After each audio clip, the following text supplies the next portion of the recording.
Ladies and gentlemen, welcome to the Political Pulse. My name is Josef Goodman. It is a wonderful February, a wonderful Monday. Now, joining me today is a good friend of mine, a native from North Carolina, William Jordan. Now, William, you were the chairman of the Independent Party, the former chairman, correct? Yes, that's correct. Of the Yale Political Union. That is correct. Are you glad to be on the show? How are you feeling right now? You nervous at all? This is my first time on radio. Mm-hmm. I know there are a lot of viewers out there, so I'm a little nervous, not going to lie. Listen. We're very comforting. You know, I know I'm intimidating. I know I'm a veteran by this point. Your face is very intimidating. Yes. Oh, by the way, to my parents out there, my two devoted listeners, I want to thank you once again for tuning in. Listen, folks, it's bad. My viewership, my audience has taken a precipitous drop over the past 2 weeks. And we are really looking for a bump in our ratings. So, Will, maybe you'll be the magic bump. What do you think? Maybe. All right. So let's have some fun. But before I do, we're going to be talking politics. We'll be having a debate. You ready for this? I think I am. You ready for this? Before I do, I don't know if I am. I want to introduce William Jordan once more. Everybody, William Jordan. Ooh, less than universally well-liked. I, on the other hand, my good friend William Jordan, am universally liked. People have been sending me emails and letters. I mean, people really, really love me at this point. I've only been doing this for 3 weeks. Just listen to them. Ready?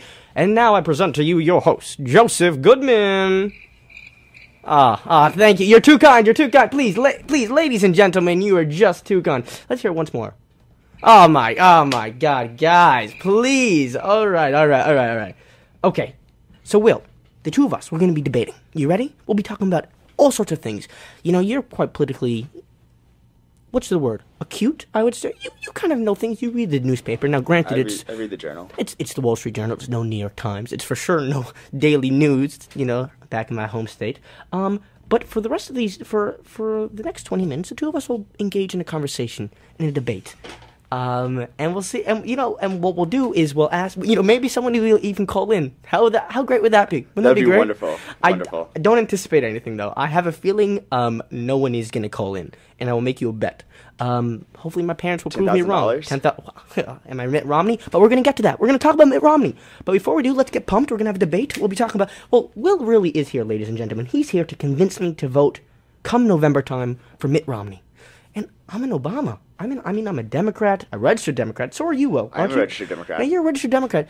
But you're going to try and convince me that, A, Obama was a bad president, or is a bad president, that we should not reelect him, but that there's something in Mitt Romney. Well, you ready?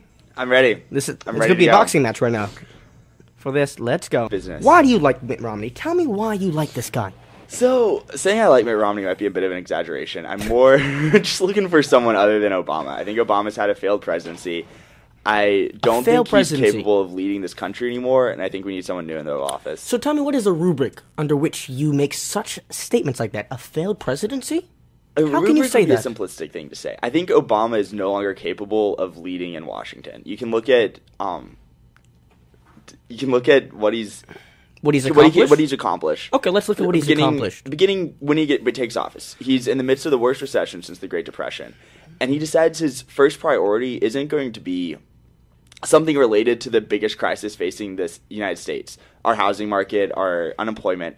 Instead, he was going to push through this very controversial healthcare reform. Okay, first, let's be factually correct here. His first piece of legislation was, in fact, the stimulus bill. $800 billion to save the economy. It was collapsing. $800 billion. The economy wasn't collapsing. What? The economy Do we hear this, ladies and gentlemen? Do we hear this? The economy was not collapsing in February of 2009. Now, Mitt Romney loves to play this game and say, look at Obama's record, look at my record at the PE rat. Look at his record. In January and February, we lost over 1.5 million jobs. Was the economy not collapsing February 2009? It was doing terribly. But not collapsing? What the hell is the difference? It collapsed. All right. If you want to say collapse, collapse. Let's say collapse. Okay, that's 1 point for me. Ding, ding, ding, ding, ding, ding, ding. You win the semantic debates. Listen, when people come on, we keep records. We keep records. We have little tally marks and everything. Underlying causes, whatever they may be, Obama pushes through a stimulus package. Okay. Gigantic. Let's talk about the stimulus package very quickly. What are your thoughts on the stimulus package? Are you against it in theory or in practice? I'm not. Are you Keynesian? Do you believe I don't know enough to say if I'm not knowing enough is always a problem when you come on the show. So another problem with Obama is that he's a huge ego, but we can get to that later. And Mitt Romney, not at all.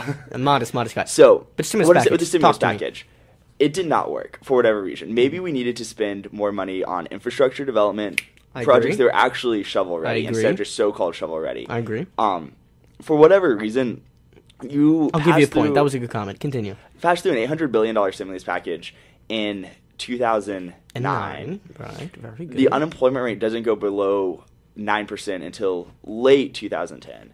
And not until now. It was a bad stimulus package. Until now are you actually seeing an improvement in this past January 2012, we had 243,000 jobs added to the economy. So the funny thing about this is the jobs started coming to the economy when Obama's policies stopped going anywhere in Congress. Okay. I mean, maybe a coincidence. So with the stimulus package, I will grant you there was a downtick. There was an uptick in employment, a downtick in the unemployment rate, but it was completely temporary. And then we had another very rough period in 2010. That's true. But that's also because the stimulus package really, half of it, $400 billion, was tax cuts. And we know that tax cuts are really not that helpful in trying to stimulate the economy. Right, temporary measures. Why? Because it's what we call the liquidity trap, correct? This is an economics term. I'm smart, you're not, so you're going to have to follow me here. Okay, but a liquidity trap occurs when people just hoard extra cash. So that's basically what people did with the tax cuts. The problem with the stimulus package, perhaps you'll agree, and then that means I get 2 points, right? We're keeping track here, is that the actual Keynesian public works, infrastructure, WPA, CCC kind of things, right? Civilian Conservation Corps, amounted to only $60 billion or something like that. Not large enough by any means for an economy that's worth $14 trillion. Right, and also when you're looking at this idea of the liquidity trap, it's a little more complicated than that. It's that people plan their consumption and all of that on a much larger time scale than a 2-year stimulus package.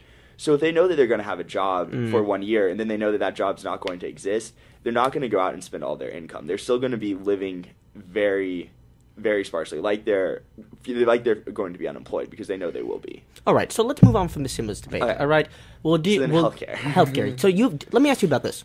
Do you not agree with this statement that this piece of healthcare, Obamacare, what is the name, the official name of the bill? Who cares? I've forgotten. But yeah, would you not agree that this is perhaps the most important piece of legislation to come out of the White House for many, many decades, or ranks in the top 10? 5. Universal health care. I'm not sure. We've been waiting for this. I mean, Democrats and liberals have been waiting for this for 100 years. Is that not an accomplishment? That in itself. This is Obama's viewpoint. He's a child of the cultural wars of the 1960s. He isn't looking at problems. That's a good phrase. Oh, you must be so proud of yourself. He's looking at the issues that have been fought over in American politics for decades, and he wants to win those issues. He doesn't want to fix problems. He wants to win political fights. Well, I'd say the 40 million people in this country not having health care is a problem that needs fixing. Yeah, the health care bill doesn't do anything for people who are unemployed. It doesn't change the health care system, which is what is broken. The problems that we're facing in healthcare are rising cost, Medicare, all that. This doesn't do anything for that. This just essentially the star piece of this is a mandate requiring that you have healthcare. Okay, but you can't attack the bill for not necessarily fixing a problem, which was not primarily set out to do. No, when the healthcare debate was going on, the two objectives that most liberals believed in was curbing cost. Yeah, bending the cost curve and increasing coverage. Okay, so they did one of two, right? On the cost curve. But the problem is it doesn't solve our healthcare system problem. For sure. You're just putting more people into a broken system. Okay, but then we can get around to that. That doesn't necessarily mean that the bill was a failure. Why can't we get around to it? Obama spent all of his political capital on this bill. He had humongous majorities in the Senate and in the House. This should have just been a walk in the park to get this passed, but it was a tooth and nail fight to get it just through Congress. I remember the death panels. I remember all these congressmen coming back. All of this. Yeah. Obama can no longer work with Congress. It wasn't just the healthcare bill. I think the healthcare bill really hurt him. Then the Democrats lost the House, kept the Senate by a smaller majority, and then when you came into the debt ceiling, raising the debt ceiling debate, you had Obama and Boehner really going at it, and they had a chance to reach a compromise, but for whatever reason, that partnership failed, And never again are they going to get close to that. Never again will Obama be able to get a major piece of legislation